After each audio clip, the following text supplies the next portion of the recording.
Chapter 220 ক্লাইনের sacrificial trial. চেষ্টা। Miss Justice সাথে সাথে বেশ রোমাঞ্চিত হয়ে উঠল।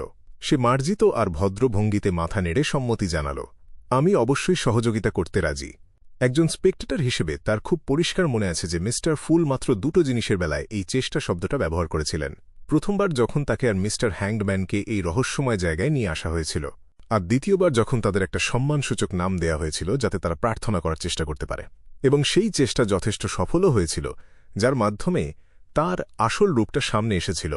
এবার জানি কি হতে যাচ্ছে। অড্রে তার মনের উত্তেজনা চেপে রাখল এবং একজন দক্ষ স্পেক্টেটর হওয়ার সবটুকু চেষ্টা করল। চেষ্টা আলজার উইলসন হঠাৎ করেই বেশ সতর্ক হয়ে গেল। সে মিস্টার ফুলের এই প্রস্তাবটাকে অনেক বেশি সাবধানতার সাথে দেখল। তিনি আসলে কি করতে চান? তার আসল উদ্দেশ্যটাই বা কি? এটা কি আমার জন্য ভালো হবে নাকি খারাপ? আলজারের মাথায় একের পর এক চিন্তা ঘুরতে লাগল। ভাইস অ্যাডমিরাল হারিকেন চিলাঙ্গোসের দ্রুত পচে যাওয়া মৃতদেহের ছবিটা তার চোখের সামনে ভেসে উঠল। সবশেষে সে মাথা নিচু করে বেশ শ্রদ্ধার সাথে জবাব দিল, তোমার ইচ্ছাই আমার ইচ্ছা।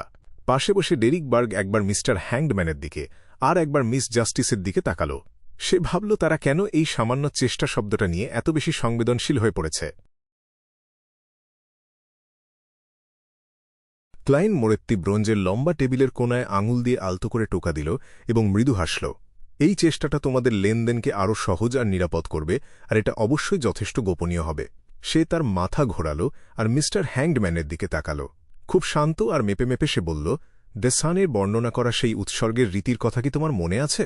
ক্লাইন ইচ্ছা করেই এটা মনে করিয়ে দিল যাতে সে কতটা খোলামেলা সেটা বোঝা যায়। 13 ক্লাবের সদস্যদের জন্য এটা কল্পনা করাও কঠিন যে সে আসলে দ্য সানের কাছ থেকেই এই রীতির একটা ছাঁচ বা টেমপ্লেট হাতিয়ে নিয়েছিল। সে সময় সে অনেক সময় আর পরিশ্রম খরচ করে দ্য সানকে একরকম বোকা বানিয়ে এই রীতির নমুনাটা সংগ্রহ করেছিল। আমার মনে আছে, আমি সাধারণভাবেই এ ধরনের জিনিসের সংস্পর্শে আসি, আলজার সত্যি কথাই বলল, কিন্তু তার বুকের ভেতরটা যেন ধকধক করছিল। যেহেতু সাধারণ দেবতারা এই ধরনের রীতিতে খুব একটা সাড়া দেয় না, তাই পঞ্চম যুগে উৎসর্গ মানেই ছিল শয়তান বা অশুভ কোনো শক্তির কাজ। এর ফলাফল কতটা ভয়াবহ হতে পারে সেটা ভেবে দ্য হ্যাংডম্যানের মনে হল সে যেন কোনো গভীর খাদের একদম কিনারায় দাঁড়িয়ে আছে। একটু অসতর্ক হলেই সে নিচে পড়ে যাবে, আর সেই অন্ধকার তাকে গিলে খাবে। ক্লাইন তার পরিকল্পনা মতোই এগিয়ে গেল এবং বাড়তি কোনো ব্যাখ্যা দিল না। সে সামান্য মাথা নেড়ে বলল, আমার পরিকল্পনা হচ্ছে তোমরা রীতির মাধ্যমে আমার কাছে বিয়ন্ডার ম্যাটেরিয়াল উৎসর্গ করবে, আর আমি সেগুলো মিস জাস্টিসকে দান করব। এই ধরনের লেনদেন তোমাদের দুজনের জন্যই অনেক উপকারী হবে। এমনটাও কি করা সম্ভব? অড্রের সাথে সাথে একদম হাঁ হয়ে গেল। তার মনে হল এটা যেন তার কল্পনার সব সীমাকেও ছাড়িয়ে গেছে। কিন্তু সে খুব দ্রুত নিজেকে সামলে নিল এবং এই পদ্ধতির সুবিধাগুলো বুঝতে পারল। একজন দেবতার ক্ষমতার আসল রূপটা আসলে এই ধরনের ছোট ছোট কাজের মাধ্যমেই ফুটে ওঠে। মিস্টার ফুল সত্যিই মহান। আমাদের 13 ক্লাব অন্য সব গোপন সংগঠনের চেয়ে আলাদা হবেই। আমরা দেবতাদের পদ্ধতি ব্যবহার করে জিনিসপত্র অদলবদল করব। অভ্যাসবশত অড্রে প্রায় মনে মনে বলেই ফেলেছিল, এভারনাইট গডেসের জয় হোক, কিন্তু শেষ মুহূর্তে নিজেকে সামলে নিয়ে সে মনে মনে বলল, মিস্টার ফুলের জয় হোক। আলজার আরও বেশি সতর্ক হয়ে গেল এবং বেশ শান্তভাবে চিন্তা করতে লাগল, সম্মানিত মিস্টার ফুল, আমাকে ঠিক কি করতে হবে? সে এই উৎসর্গের রীতির প্রক্রিয়া থেকে মিস্টার ফুলের আসল উদ্দেশ্য বোঝার চেষ্টা করছিল। ক্লাইন তার ডান হাতটা একটু চেপে ধরে বলল, আমি যেমনটা বলেছি, এটা শুধুই একটা চেষ্টা। এটা সফল নাও হতে পারে, তাই তোমাদের সহযোগিতার দরকার পড়বে। প্রথমেই একটা বেদি তৈরি করতে হবে। এটা খুব একটা জাঁকজমকপূর্ণ হওয়ার দরকার নেই, বেশ সাধারণ হলেও চলবে। একটাই শর্ত, সেখানে এই প্রতীকটা আঁকা থাকতে হবে। সে যখন কথা বলছিল তার সামনে একটা আলোর পর্দা ভেসে উঠল। সেখানে চোখের মণিহীন একটা চোখের ছবি আর তার সাথে কিছু রহস্যময় পেঁচানো রেখা দেখা গেল। ঠিক একই প্রতীক মিস্টার ফুলের চেয়ারের পেছনেও খোদাই করা ছিল।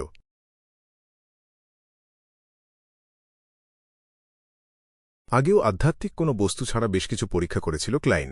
সে ব্যাপারে সে নিশ্চিত যে তার ডিজাইন করা এই উৎসর্গের রীতি ধূসর কুয়াশার উপরে একটা কাল্পনিক দরজা তৈরি করতে পারে। এটা অনেকটা ডোর অফ সামনিংয়ের মতোই হবে, তবে শুধুমাত্র তার নিজের শক্তি দিয়ে একটা স্থায়ী পথ তৈরি করা সম্ভব ছিল না। তাই তাকে এই ধূসর কুয়াশার রহস্যময় জায়গার বিশেষত্ব ব্যবহার করেই এই উৎসর্গ সম্পন্ন করতে হবে। এই কারণে সে 90% নিশ্চিত ছিল যে এই রীতি কাজ করবে। এখন একমাত্র চিন্তার বিষয় হল, সাধারণ আধ্যাত্মিক বস্তু দিয়ে কোনো পথ তৈরি করা সম্ভব হবে কিনা, নাকি এর জন্য বিয়ন্ডার ম্যাটেরিয়াল, আর সেগুলোর অনেক বড় পরিমাণের দরকার পড়বে। আমি আপাতত মিস জাস্টিস আর মিস্টার হ্যাংডম্যানকেই এই পরীক্ষার খরচটা বইতে দেব, ক্লাইন মনে মনে ভাবল। যাই হোক, তারা তো শুরু থেকেই জানত যে 13 ক্লাব একটা চেষ্টার ফসল মাত্র। ভবিষ্যতেও এমন আরও অনেক পরীক্ষা হবে, আর তাতে ব্যর্থতা আসাটা স্বাভাবিক। এমনকি দেবতাদের বেলাতেও তাই হতে পারে। ক্লাইন এই দায়িত্বটা অন্যদের কাঁধে সরিয়ে দেওয়ার সিদ্ধান্ত নিল। Mister hangman, justice are the sun যখন সেই প্রতীকটা মুখস্থ করার চেষ্টা করছিল, তখন ক্লাইন একটু শব্দ করে হাসল। যদি তোমরা ভুলে যাও তাহলে আমার কাছে প্রার্থনা করো, তখন তোমাদের সবকিছু মনে পড়ে যাবে। ঠিক আছে, অড্রে বেশ খুশি মনেই জবাব দিল। সেই মনে মনে ভাবল, মিস্টার ফুল যখন সাথে আছেন তখন রীতি পালন করা মোটেও বোরিং বা ঝামেলার কাজ হবে না। মিস্টার হ্যাংডম্যানও মাথা নেড়ে সায় দিল, আর ক্লাইন তার বর্ণনা চালিয়ে গেল। দ্বিতীয়ত, তোমরা সাধারণ নিয়মগুলোই পালন করবে, তবে বাড়তি কোনো ভেষজ পোড়ানো বা পবিত্র তেল মাখানোর দরকার নেই। সময়ের কোনো বাধ্যবাধকতা নেই, শুধু আমার নাম উচ্চারণ করাই যথেষ্ট হবে। মনে রাখবে, প্রার্থনার এই অংশটুকু এনশিয়েন্ট হার্মিস অথবা জটুন ভাষায় পাঠ করতে হবে। তোমার অনুগত ভৃত্য তোমার মনোযোগের জন্য প্রার্থনা করছে। আমি প্রার্থনা করছি যেন তুমি তার উপহারগুলো গ্রহণ করো। আমি প্রার্থনা করছি যেন তুমি তোমার রাজ্যের দরজা খুলে দাও। প্রার্থনা শেষ করার পর আধ্যাত্মিক কোনো বস্তুর সাথে এই মন্ত্রের প্রাকৃতিক শক্তিকে যোগ করবে আর আমার উত্তরের জন্য অপেক্ষা করবে। যদি এই ধাপে সফল হতে না পারো, তবে সাধারণ আধ্যাত্মিক বস্তুর বদলে বিয়ন্ডার ম্যাটেরিয়াল ব্যবহার করে একদম শুরু থেকে আবার চেষ্টা করবে। খুব শান্তভাবে সব নিয়ম শোনার পর আলজারের মনে হল তার আগের অনুমানটাই সত্যি হতে যাচ্ছে। মিস্টার ফুল আসলে কোনো বিপদে পড়েছেন। তিনি খুব লোভনীয় সব সুযোগ দিচ্ছেন আর ধাপে ধাপে নিজের কাজগুলো গুছিয়ে নিচ্ছেন। তিনি চাইছেন আমাকে, জাস্টিসকে আর দোসানকে ব্যবহার করে ধীরে ধীরে তার ওপর থাকা সব বাধানিষেধ ভেঙে ফেলতে। হয়তো সব শেষে তিনি এই বাস্তব জগতেই নেমে আসবেন। হয়তো এই কারণেই তিনি শুরুতে এই রহস্যময় জায়গায় মানুষদের টেনে এনেছিলেন আর ট্যারো ক্লাব তৈরিতে রাজি হয়েছিলেন। আগের সেই অনুমানটা ছাড়াও আলজার বিশ্বাস করে যে এই পরীক্ষার প্রক্রিয়া শোনার পর যে কেউ একই সিদ্ধান্তে পৌঁছাবে।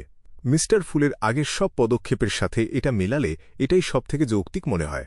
তবে একটা জিনিস আলজারকে বেশ ভাবিয়ে তুলল। মিস্টার ফুলের কাছে তো একজন শক্তিশালী ব্লেস্ট আছেই, তাহলে তিনি কেন আমাদের ব্যবহার করছেন? তার সেই ব্লেস্ট তো নিজেই এই ধরনের পরীক্ষাগুলো করতে পারত। হয়তো এমন কোনো রহস্য আছে যেটা আমি এখনো জানি না। এই পরীক্ষাগুলো হয়তো অনেক বেশি গোপনে করা দরকার। অথবা হতে পারে তার সেই ব্লেস্ট কোনো বিশেষ সত্তার নজরদারিতে আছে। আলজার সব চিন্তা এক সুতোয় গাঁথার চেষ্টা করল। ক্লাইন তার রীতির বর্ণনা শেষ করে বেশ নিচু কিন্তু শান্ত গলায় জিজ্ঞেস করল, উৎসর্গের রীতির জন্য একটা নির্দিষ্ট সময় ঠিক করা দরকার। মিস্টার হ্যাংডম্যান, তুমি কবে এই চেষ্টাটা করতে চাও? এটা কোনো সাধারণ অনুরোধের মতো নয় যে পরে উত্তর দিলেও চলবে। উৎসর্গের রীতির মাধ্যমে যে পথ তৈরি হবে সেটা খুব অল্প সময়ের জন্য স্থায়ী হবে, তাই ক্লাইনকে আগেভাগেই ধূসর কুয়াশার ওপরে অপেক্ষা করতে হবে। আপাতত আমার কাছে বিয়ন্ডার ম্যাটেরিয়াল হিসেবে রেইনবো স্যালাম্যান্ডারের পিটুইটারি গ্ল্যান্ড একটাই আছে, তবে সাধারণ আধ্যাত্মিক বস্তু আমার কাছে অনেক আছে, আলজার বলল। সে মিস জাস্টিসের দিকে একবার তাকিয়ে আবার বলল, মিস্টার ফুল, আজকের সভা শেষ হওয়ার সাথে সাথেই আমি প্রথম দৃশ্যটা চেষ্টা করে দেখব। যদি সেটা সফল না হয় তবে আমি অন্য বিয়ন্ডার ম্যাটেরিয়াল জোগাড় করব। আমি কিছু পেলেই প্রার্থনার মাধ্যমে তোমাকে সময়টা জানিয়ে দেব। একজন স্পেকটেটর হিসেবে অড্রের সাথে সাথেই বুঝে গেল আলজার কি বলতে চাইছে। সে একটুও দ্বিধা না করে জবাব দিল, যদি বাড়তি কোনো বিয়ন্ডার ম্যাটেরিয়াল দরকার পড়ে আমি পরে তোমাকে তার ক্ষতিপূরণ দিয়ে দেব, তবে তুমি যে ধরনের জিনিস চাইবে তার নিশ্চয়তা আমি দিতে পারছি না। মিস জাস্টিস সত্যিই অনেক বড়লোক ফুল, অর্থাৎ ক্লাইন মনে মনে একটা দীর্ঘশ্বাস ফেলে একটু হাসল। তাহলে তোমাদের মধ্যে চুক্তি হয়ে গেল। সে জাস্টিসের দিকে তাকিয়ে একটু ভেবে বলল, মিস্টার হ্যাংম্যানের চেষ্টা সফল হলে আমি তোমাকে দান পাওয়ার রীতিটা জানিয়ে দেব। ঠিক আছে। অড্রে মিস্টার ফুলের ক্ষমতার উপর পুরো ভরসা রাখল। উত্তর দেওয়ার পর তার মাথায় হঠাৎ একটা বুদ্ধি আসল। সে ভাবল, যদি এই পরীক্ষা সফল হয় তবে টাকার লেনদেনও কি এইভাবে করা যাবে? আমি জানি না আধ্যাত্মিক শক্তি নেই এমন জিনিস এখানে কাজ করবে কি না। অড্রে ভাবল কাজটা সফল হলে মিস্টার ফুলকে এই ব্যাপারে একবার জিজ্ঞেস করতে হবে। সুন্দর ভবিষ্যতের কথা ভেবে তার ঠোঁটের কোণে হাসি ফুটে উঠল। উৎসর্গ আর দানের আলোচনা শেষ হওয়ার পর অড্রে কয়েক সেকেন্ড একটু ভাবল।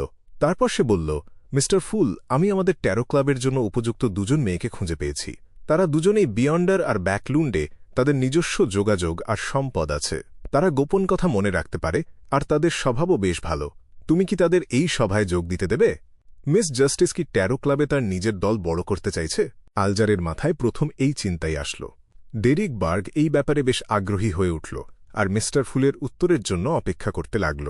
ক্লাইন কিছুটা দোটানায় পড়ে গেল। আগে সে ভেবেছিল ট্যারো ক্লাবের সদস্যরা কেউ কাউকে চিনবে না। তারা আলাদা আলাদাভাবে নিজেদের অধীনে লোক জোগাড় করবে আর একটা শক্ত গোপন সংগঠন তৈরি করবে। এতে করে কোনো একজন ধরা পড়লেও ক্লাবের ওপর তেমন কোনো প্রভাব পড়বে না। কিন্তু মিস জাস্টিসের বর্ণনা ঠিক ক্লাইনের দুর্বল জায়গায় আঘাত করল। সে ব্যাকলুন্ডের আলাদা আলাদা গ্রুপের বিয়ন্ডারদের সাথে পরিচিত হয়ে সিক্রেট অর্ডার আর লেনেভুসের ব্যাপারে খোঁজ পেতে চাইছিল। যদি জাস্টিসের মাধ্যমে এটা করা হয় তবে সেই লোকগুলো হয়তো কিছুটা আড়াল থেকেই যাবে। তবে আমি জানি না শুধু আমার নাম উচ্চারণ করলেই কাউকে ধূসর কুয়াশার ওপরে টেনে আনা সম্ভব হবে কি না। নিজের গাম্ভীর্য বজায় রাখতে ক্লাইন খুব বেশি চিন্তা না করে সময় নেয়ার সিদ্ধান্ত নিল। সে শান্তভাবে বলল, এর জন্য কিছুটা পরীক্ষার দরকার আছে। মিস জাস্টিস, তুমি কোনো গোপন উপায়ে নিজের পরিচয় প্রকাশ না করে তাদের কাছে আমার নাম জানাও, যাতে তারা আগ্রহী হয়ে ওঠে। নিজের প্রস্তাবটা প্রায় মেনে নেওয়া হয়েছে দেখে অড্রে খুব উৎসাহিত হয়ে উঠল। সে সাথে সাথে জবাব দিল, জি মিস্টার ফুল। এরপর আরও কিছু ছোটখাটো আলোচনার পর সভা শেষ হল। The Sun, the Hanged Man আর জাস্টিস যে যার জায়গায় ফিরে গেল, আর ক্লাইন একা সেই ধূসর কুয়াশার মাঝে বসে উৎসর্গের জন্য অপেক্ষা করতে লাগল।